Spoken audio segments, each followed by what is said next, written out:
Si aujourd'hui il nous semblait important de réfléchir sur la protection des données d'enquête, c'est moins pour rappeler les différentes règles déontologiques qui cadrent les enquêtes. Il y a déjà beaucoup de choses là-dessus, des protocoles sur le consentement éclairé, les comités d'éthique, etc.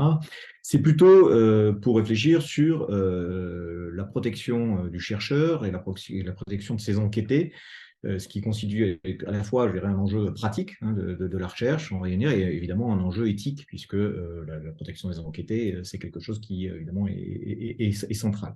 Bon.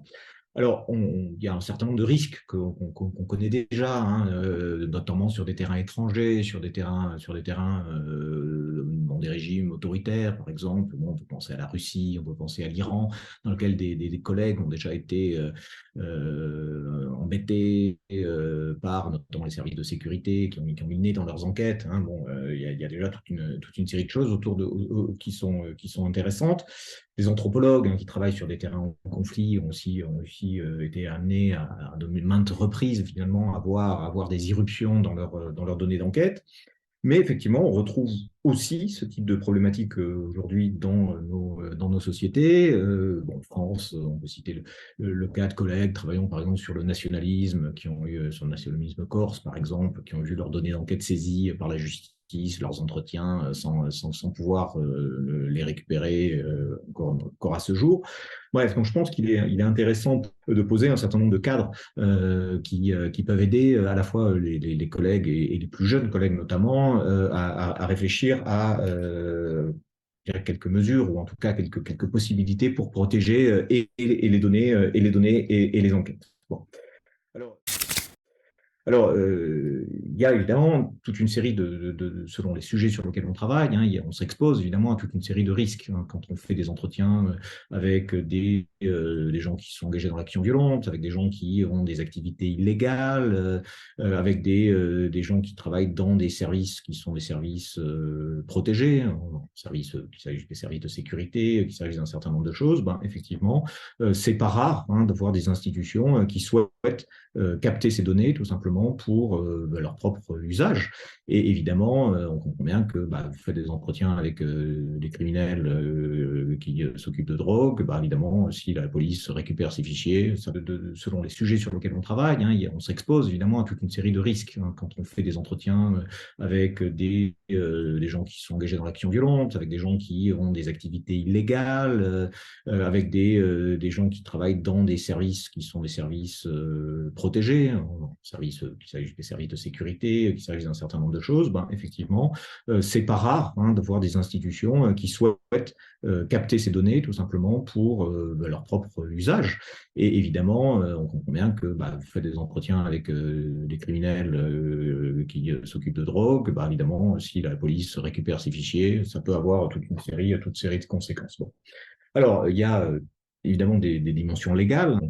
Ces données peuvent être tout simplement saisies par la justice. On peut avoir une commission rogatoire qui demande tout simplement de mettre à disposition un certain nombre de données.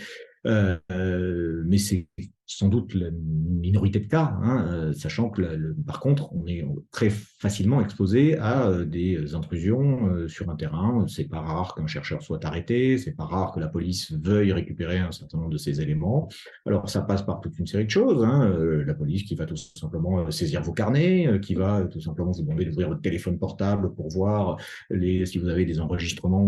Et je crois qu'il faut prendre un certain nombre de précautions pour se prémunir. C'est d'autant plus important qu'effectivement, il en va généralement de la conscience qu'on mène avec des enquêtés. Donc, si un chercheur peut être assimilé à un enquêteur policier, je dirais, on craint évidemment que sa possibilité de faire du terrain soit complètement détruite dans une large mesure. Et je le disais en introduction, il y a un caractère éthique qui est aussi la protection évidemment de nos enquêtés. Bon. Alors, je crois que sur cette question, ça suppose par une série de petites ficelles très très simples. Par exemple, très compliqué d'aller dans une manifestation avec votre carnet de notes dans lequel vous gardez tout simplement toute l'historique des entretiens que vous avez fait, les numéros de téléphone, les gens, etc. Bon. Une chose très, très simple, par exemple, vous allez sur un terrain où potentiellement vous avez des possibilités d'être confronté, je dirais, aux forces de l'ordre, vous prenez des cahiers vierges, hein, les petits cahiers d'écolier, vous prenez un entretien, une observation, vous prenez un cahier. Ça stocke sur les étagères, mais ça permet d'éviter effectivement qu'il y ait une recollecte totalement de tout ce qui seront les numéros de téléphone, un certain nombre de choses. Ça peut être des choses très très simples. Votre magnéto avec lequel vous enregistrez vos entretiens, ça veut dire que quand vous allez faire des entretiens, vous n'avez pas dans la mémoire de votre magnéto les 25 entretiens précédents, je dirais, qui deviendraient immédiatement accessibles, je dirais, à toute personne qui se saisirait de cette question-là. Votre téléphone portable, c'est pareil. Vous avez des entretiens, vous avez des photographies. De la même manière, je dirais, bon, on peut voir en garde à vue, on peut vous demander d'ouvrir votre téléphone portable. Bon, rien ne vous y oblige si vous n'êtes pas dans le cadre d'une commission rogatoire. S'il n'y a pas de commission rogatoire, rien ne vous oblige à le faire. Ça peut être très, très désagréable. Mais ce sont, je dirais, je pense, des réflexes qu'il faut avoir en tête. Bon.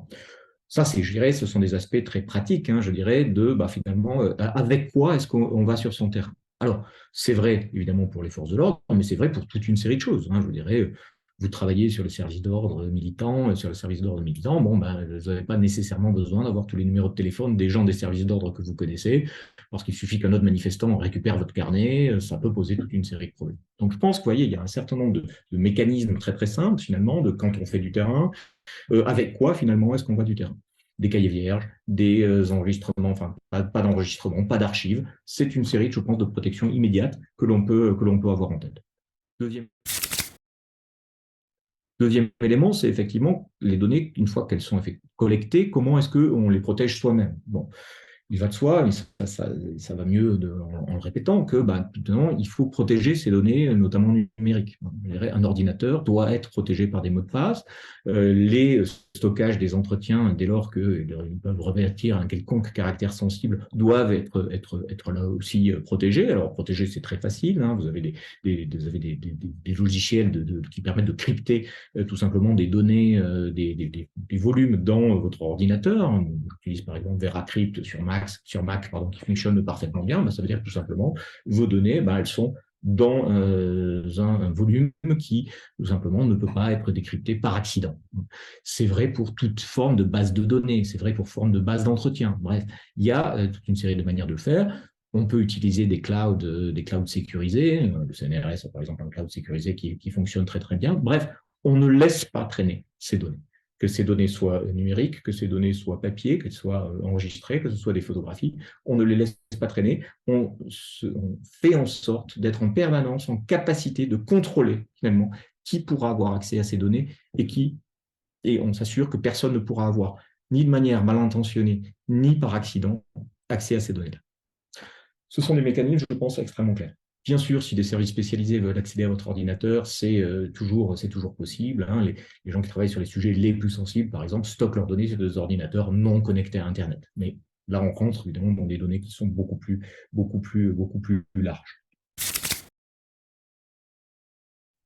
Donc ça, je crois que ce sont, voyez, des réflexes, je pense, qui sont importants d'avoir, parce que les données de la recherche sont des données qui sont des données vulnérables. C'est-à-dire que le chercheur est vulnérable par rapport à ces données, à la différence, par exemple, d'un certain nombre d'autres institutions. Je pense par exemple aux journalistes, je pense aux magistrats, je pense aux parlementaires, je pense aux avocats, bien sûr, qui bénéficient dans la loi d'une protection des sources. Ce n'est pas le cas des chercheurs. C'est-à-dire que nos sources ne sont pas protégées. Alors, ça ne veut pas dire que les sources des autres le sont en toutes circonstances, évidemment, mais elles bénéficient d'un statut privilégié que nous n'avons. Et alors ça suppose, je pense, deux éléments. Ça suppose, dans un premier temps, je le disais, toute une série d'hygiène de la recherche, c'est-à-dire de formes très simples qu'il faut systématiser dans nos enquêtes pour protéger à la fois ces données et protéger nos enquêtés. Et le deuxième élément, évidemment, c'est sans doute plus collectivement de pousser pour qu'on transforme, y compris le cadre législatif qui encadre les données de la recherche. Thierry Mondon, qui était ministre de l'Enseignement supérieur et de la Recherche, avait étendu la question de la protection fonctionnelle. C'est extrêmement important. Ça reste pour l'instant insuffisant et je pense que nous pouvons collectivement essayer de plaider pour que les sources des chercheurs bénéficient, je dirais, de formes de protection législatives, légales, plus importantes que celles qu'elles ont jusqu'à présent. Il y a eu un gros débat au moment des questions sur le djihadisme, etc., sur la consultation de données numériques en ligne, auquel on avait dit que finalement les chercheurs pouvaient, bon, la loi finalement, la loi Avia n'est pas passée, mais que les chercheurs pouvaient consulter un certain nombre de choses sans être inquiétés.